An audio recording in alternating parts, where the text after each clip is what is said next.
I've been a paramedic for 6 weeks. That's it. 6 weeks. 42 days of 12-hour overnight shifts, riding shotgun in a rig that smells like disinfectant and burnt coffee, responding to calls that range from drunk guy fell off a porch to someone's grandmother isn't breathing. I took the job because the county was desperate for night shift EMTs, and I was desperate for a paycheck that came with health insurance. I'd been bartending for 3 years after washing out of nursing school, and when the accelerated paramedic program opened up at the community college, I figured it was close enough to what I'd originally wanted. My partner was Reese. She'd been running overnight shifts for 11 years. She was maybe 40, maybe older. The kind of face that looks like it stopped aging at some point and just settled into a permanent expression of tired competence. She kept her hair short. She didn't make small talk. She drove the rig like she'd been born in the cab.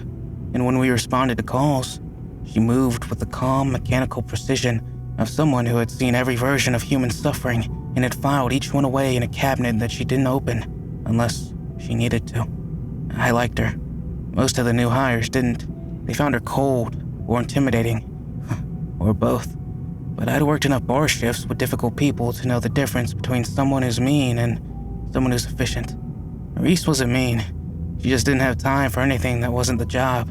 She trained me the way you train someone to defuse a bomb. Step by step, no deviation. Every protocol memorized, every piece of equipment in its place, every procedure followed in exact order.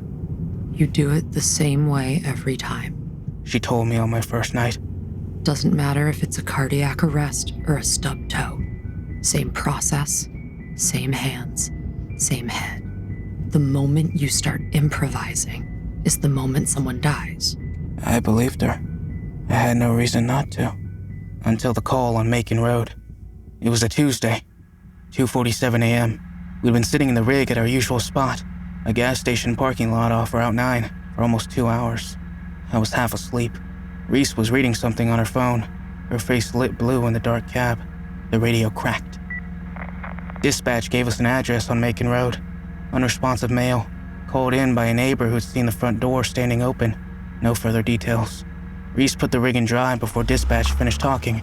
She didn't turn on the lights or the siren. I noticed that. No lights? I asked. We're 12 minutes out, no traffic. Lights are for intersections. That tracked. We let it go. We drove in silence. Macon Road was rural. No streetlights. No houses for long stretches. Just fields and tree lines, and the occasional gravel driveway disappearing into the dark. The kind of road where your headlights feel like the only light left in the world. Have you run calls out here before? I asked. Reese didn't answer for a few seconds. Then? Once. Something about the way she said it made me not ask for a follow-up. We pulled up at the address at 3:04 a.m. Small house, single story, porch light on, front door open about a foot, just like dispatch said. No lights on inside that I could see. We grabbed the jump bag and the monitor and walked up. Reese went first. She stopped at the door and listened for a few seconds, then pushed it open with her forearm. The smell hit me before I saw anything. Not decay, not exactly. It was sweeter than that, and colder, like meat that had been kept just above freezing for too long. The kind of smell that coats the inside of your nose and just stays there. The living room was small and cluttered. Old furniture, stacks of newspaper, a TV that was on but muted, just blue light flickering across the walls. And on the floor, between the couch and the coffee table, was a man.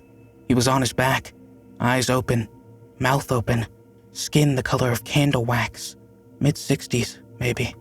Thin, wearing a flannel shirt and pajama pants. No visible trauma, no blood.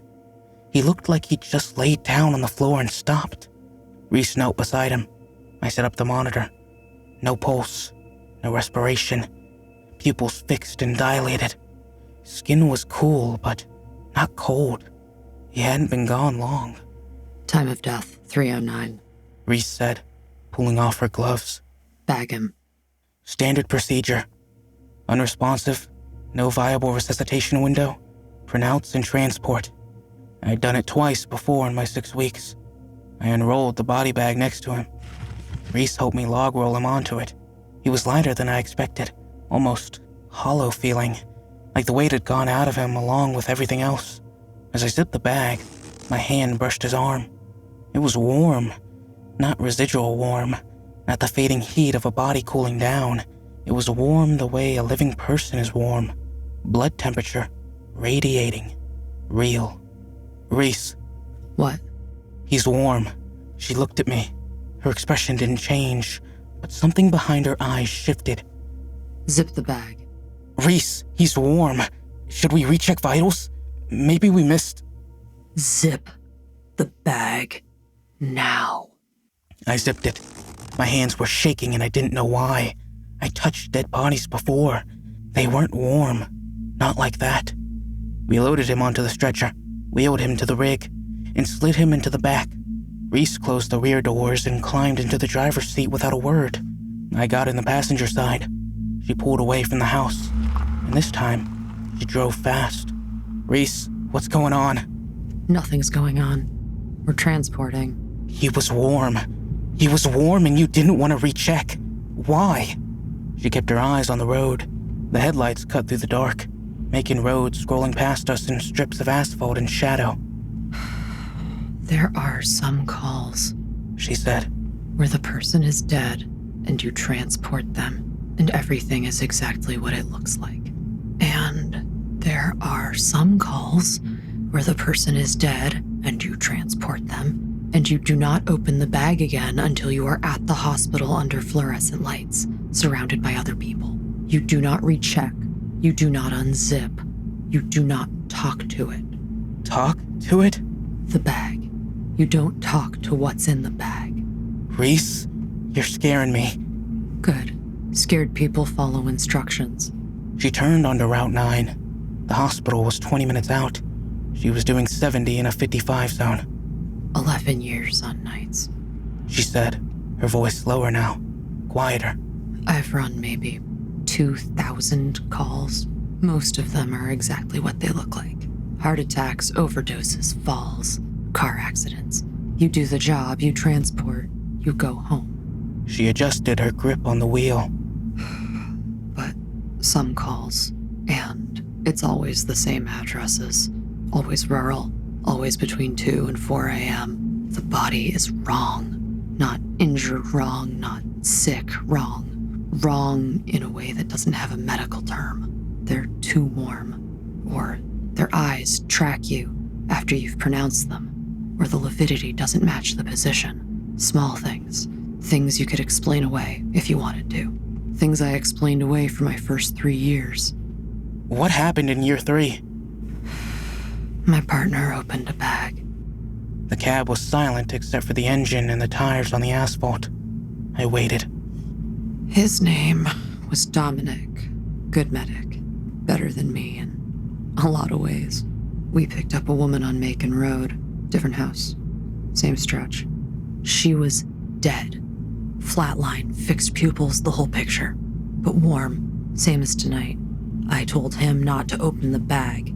I'd heard things by then, rumors from other crews, from the ER nurses who'd been around long enough.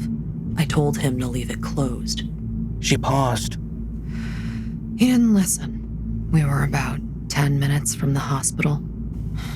He was in the back with her. I heard the zipper, and then I heard him say her name. Not the patient's name. His mother's name. He said, "Mom?" Like he was a little kid. Like he was standing in a doorway and she was on the other side. What happened? I pulled over. I went to the back. The bag was open. He was leaning over it, his face about 6 inches from hers. And he was crying. He kept saying, "Mom, Mom, I'm sorry, Mom." The woman in the bag didn't even look like his mother. She was 60-something, white. Dominic was black. His mother was alive and living in Baltimore. But he was looking at her like she was the most familiar person he'd ever seen. I grabbed him, pulled him back, zipped the bag. He fought me, not hard, not aggressive. He just kept reaching for the zipper, crying, saying he needed to talk to her. She had something to tell him. It took me 10 minutes to get him back in the cab. We delivered the body. ER took it. Standard processing. But Dominic. He wasn't right after that. He was quiet the rest of the shift. Called in sick the next 2 nights. When he came back, he was functional, but distant. Like part of him was still leaning over that bag. He quit a month later. Last I'd heard, he'd moved to Baltimore to be closer to his mother, he said. She looked at me for the first time since we'd left the house. I called his mother once, about 6 months after, just to check in. She said Dominic was living with her. She said he was fine, mostly, but he slept with the lights on. And sometimes, in the middle of the night, she'd find him standing in the hallway outside her bedroom door, just standing there, not moving, with his hand on the doorknob. She'd ask him what was wrong, and he'd say he just wanted to make sure she was still there. She told me one more thing. She said sometimes, when he was standing at her door, he'd be crying, and he'd whisper, "It's not you. I know it's not you." And then he'd go back to bed. Reese turned her eyes back to the road. So, when I tell you not to open the bag, I need you to hear me. Whatever's in there, it stopped being the person we picked up the moment the vitals went flat. It's wearing him. If you open that zipper, it'll find the thing in you that hurts the most, and it'll put that thing's face on, and it won't stop until you let it in. We drove in silence for a while. I don't know how long. 5 minutes, maybe. The highway was empty. The rig's headlights carved a tunnel through the dark, and we moved through it. And I tried to process what she told me, and couldn't. Then I heard it. From the back of the rig, through the metal partition that separated the cab from the patient compartment. A sound. Not movement. Not the settling of a body on a stretcher. It was a voice. Muffled. Soft. Coming from inside the bag. "Help me." My whole body went rigid. I looked at Reese. She was staring straight ahead, her knuckles white on the wheel. "Don't," she said. "Reese, He's dead. You checked him yourself. He's dead." "Help me, please." The voice was thin and raspy. An old man's voice. Weak. Afraid. The voice of someone who had woken up in the dark and didn't know where they were. Every instinct I had, every hour of training, every protocol about patient welfare and duty of care was screaming at me to go back there, to unzip that bag, to help. "It knows what you were trained to do," Reese said. Her voice was steady, but I could see her jaw clenching. "It knows you're supposed to help. That's what it's using." "Please, I can't breathe. It's so dark in here." God, the voice was shaking now. I could hear tears in it. An old man zipped into a bag, suffocating in the dark. Every second I sat there felt like a violation of everything I'd signed up to do. "Reese, what if we're wrong? What if he had a pulse and we missed it? That happens. It's rare, but it happens. Lazarus syndrome. Delayed..." "It's not Lazarus syndrome." "You don't know that." "I know that. You need to know it too." The voice from the bag changed. "Jamie?" I stopped breathing. That was my name. Not the name on my uniform. My first name. The name dispatch didn't have. The name the patient couldn't have known. "Jamie, honey, please, let me out." It wasn't the old man's voice anymore. It was my mother's. My mother, who was alive and well in Dayton. A voice I would know in a crowd of 1,000 people. My mother, who called me honey every single time we spoke, and had since I was old enough to remember. "Jamie, I'm scared. Please, just open it. Just a little. Just a little." My hand was on my seatbelt buckle. I didn't remember reaching for it. My fingers were working the release, and my body was turning toward the partition, and something in my chest was pulling me toward the back of the rig, with a force that felt like gravity. Reese's hand closed around my wrist. Her grip was iron. She didn't look at me. She kept her eyes on the road, and her hand on my arm. And she held me in that seat with a strength that seemed impossible for her frame. "That is not your mother. Her voice was low and absolute. Your mother is in Dayton. She's asleep. She's safe. That thing is using her voice because it looked inside you and found her. If you open that bag, you will see her face, and you will never unsee it. And you will spend the rest of your life standing outside a door at 3 a.m, trying to figure out if the person on the other side is real. Jamie, please. I'm so cold in here. Jamie, please. My mother's voice, crying, afraid, alone in the dark. Tears were running down my face. My hand was still on the buckle. Reese's grip hadn't loosened. How much longer? I choked out. 12 minutes. I can't do 12 minutes of this. You can. You will. The voice kept going. It cycled. My mother pleading. Then the old man gasping. Then my mother again. Then a voice I didn't recognize. A child, maybe 4 or 5, sobbing and calling my name in a way that made my stomach turn inside out.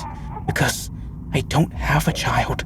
But that voice, it sounded like what my child would sound like if I did. And how could it know that? How could it reach into me and find a person who doesn't exist and give them a voice? Reese held my wrist for the entire 12 minutes. She didn't let go until we pulled into the hospital bay and she'd killed the engine, and the fluorescent lights of the ambulance dock were flooding through the windshield. The voice stopped the moment the engine cut. The ER team came out. Standard transfer. Reese handled the paperwork, while 2 orderlies wheeled the stretcher through the double doors. I stood by the rig and watched the bag go. Black vinyl on white sheets under white light. Still, silent. Just a body now. Just cargo. One of the orderlies, a young guy, maybe 20, paused in the hallway and looked down at the bag. He tilted his head slightly, the way you do when you hear something you can't quite place. Reese saw it too. She crossed the hallway in 3 steps. Keep moving, she told him. Her voice was casual, almost friendly. But I saw her hand closed around the rail of the stretcher, and I saw her push, gently, firmly, guiding them through the doors and into the processing room where there were people, lights, noise. She came to the back of the rig. We sat in the cab. She handed me a bottle of water from the console. You did good, she said. You held. Barely. Barely counts. We sat in silence for a while. The hospital glowed behind us. Normal sounds. Doors, footsteps, a distant PA announcement. The world being the world. Does it always stop? I asked. At the hospital? It stops when there are enough people around. Enough, witnesses. It's a thing that works in the dark in small spaces. On 1 or 2 people at a time. It can't do what it does in a crowd. Too many minds to sort through, I think. Too many faces to choose from. What is it? I don't know. I've never known. I just know the protocol. Who taught you the protocol? The medic before Dominic, a woman named Shara Voss. She'd been on nights for 20 years. She told me the same thing I just told you. Don't open the bag. Don't talk to it. Don't listen to what it says. Get to the hospital. Get into the light. What happened to Shara? Reese was quiet for a moment. She retired. Lives upstate. Doesn't answer her phone much. She looked at me. But she answers mine.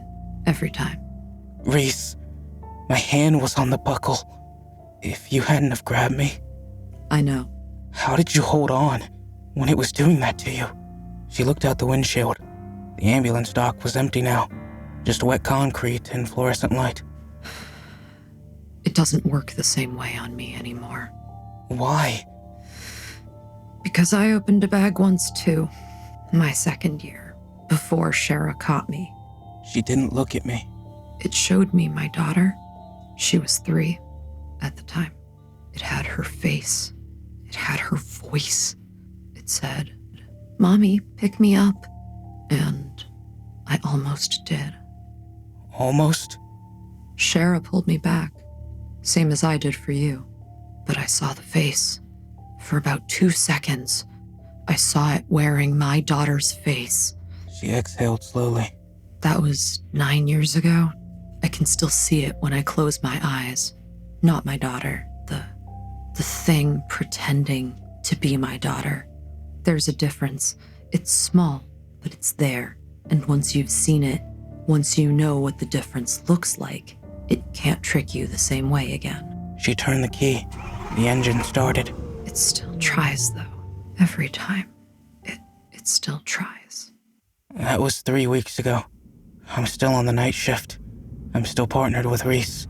We haven't had another call on Macon Road, but we've had 2 more body bags that were warm when they shouldn't have been.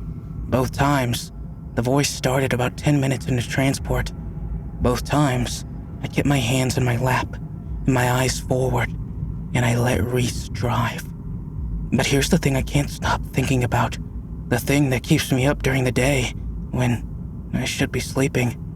On the second warm bag, a woman from a farmhouse on Route 11, the voice did its cycle. The patient, then my mother, then the child that doesn't exist. Same rotation, same playbook. But at the very end, about 2 minutes before we reached the hospital, it said something new. My voice, not my mother's, not the patient's, mine. It said in my exact voice, with my exact cadence, the way I sound when I'm tired and honest and not performing for anyone. Reese, I think I need to open the bag. And just for a second, Reese's hand twitched toward the partition.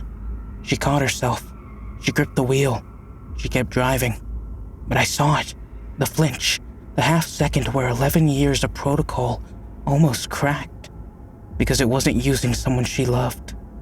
It was using someone she trusted. I haven't told her that I noticed. I don't think I will. But I check the schedule now. Every shift. I make sure we're partnered. Because whatever's in those bags is learning. And it's not cycling through the same tricks anymore. It's adapting. And I think the only reason Reese and I are still okay is that there's 2 of us in that cab. I don't want to find out what happens when one of us rides alone.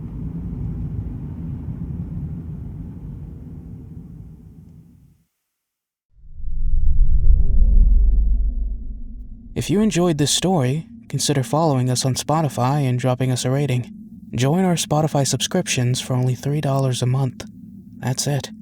Link is in the description.